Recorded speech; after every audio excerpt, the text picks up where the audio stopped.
Good day po sa lahat.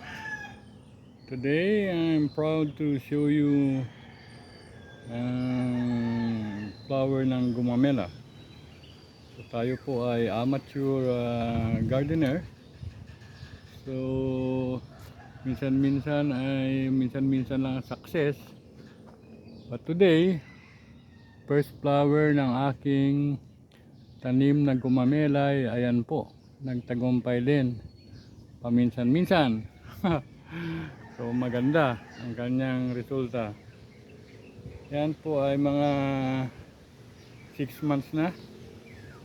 Marami po yan sila ang mga tinanim ko. At siya lang ang unang namulaklak. So I'm very pleased. Tutuwa ako at namulaklak naman.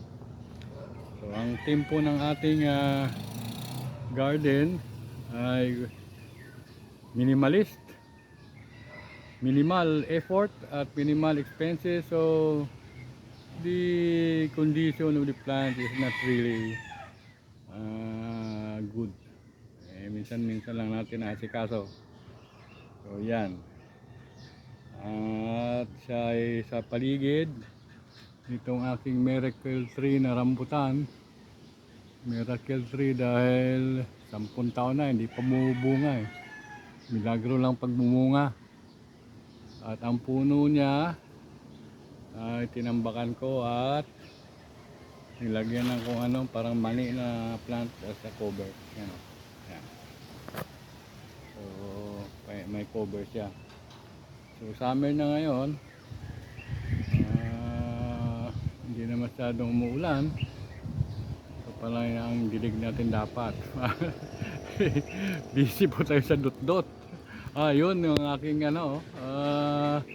bougainvillea. Maganda rin yung kanyang mga bulaklak, red na red. Ayan. So ito palang bougainvillea ay namumulaklak lang pag hindi umuulan. Parang stress siya. Pag tag-ulan ay puro dahon lang siya. Hindi siya namumulaklak. So ganyan lang po muna.